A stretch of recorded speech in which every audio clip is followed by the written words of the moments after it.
तुळ रास, धनुरास आणि वृश्चिक रास यांच्यासाठी 2026 कोणते सरप्राइजेस घेऊन आलंय? कोणते महत्त्वाचे निर्णय होणार आहेत?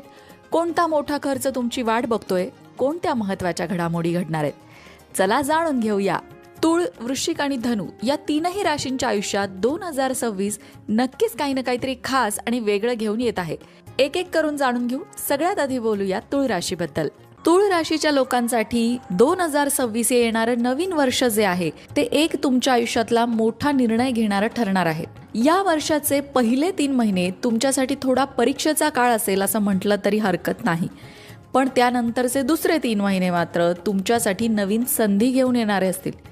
तिथून पुढचे 3 महिने प्रगतीचे आणि शेवटचे 3 महिने आयुष्यात स्थिरता आणि आनंद देणारे असतील.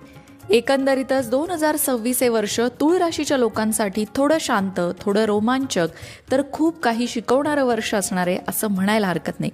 सगळ्यात आधी बोलूया तुमच्या करिअर, नोकरी आणि व्यवसायाबद्दल.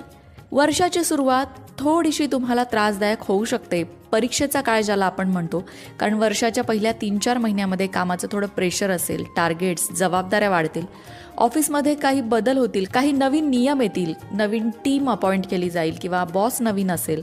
असे काही बदल आहेत जे तुमच्यावर थोडासा तणाव किंवा दबाव निर्माण करू शकतात.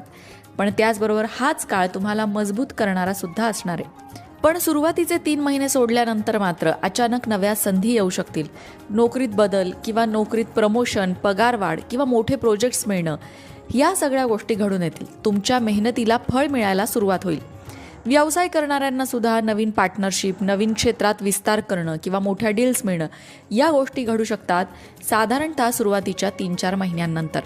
2026 मध्ये जो कुठला मोठा निर्णय होणार आहे तो मोठा निर्णय तुमच्या करिअर संदर्भात सुद्धा असू शकतो, नोकरी बदलण्याचा असू शकतो, व्यवसायात विस्तार करण्याचा असू शकतो किंवा नोकरीतून व्यवसायात शिफ्ट होण्याचा असू शकतो किंवा व्यवसायातून नोकरीत शिफ्ट होण्याचा असू शकतो. असा कुठलाही एक मोठा बदल जो आहे तो व्यवसायासंदर्भात किंवा तुमच्या वैयक्तिक आयुष्यासंदर्भात, लग्नासंदर्भात, कुटुंबासंदर्भात असू शकतो. मग हा मोठा निर्णय घेताना तुम्हाला काय करायचंय? शांत राहायचंय, प्लॅनिंग नीट करायचंय आणि योग्य संधी ओळखून त्याचा लाभ घ्यायचा आहे. आर्थिकदृष्ट्या विचार केला तर सुरुवातीला खर्च थोडे वाढतील. ते खर्च कशावर असतील तर घरगुती कामांवर किंवा दवाखान्यावर, कुटुंबावर सुद्धा, कुटुंबाच्या आरोग्यावर सुद्धा खर्च होऊ शकतात. म्हणून अनावश्यक खर्च टाळायचा आहे. पण वर्षाचा मध्य आणि शेवट हा जो आहे तो तुमच्या हातात पैसा देणारा ठरणार आहे. पगारवाढ, बोनस, नवे प्रोजेक्ट्स किंवा गुंतवणुकीतून फायदा किंवा बँकेत बचत वाढणं, नवीन घराची खरेदी, नूतनीकरण किंवा गुंतवणूक यासारख्या चांगल्या घटना आर्थिक दृष्टिकोनातून वर्षाच्या मध्यात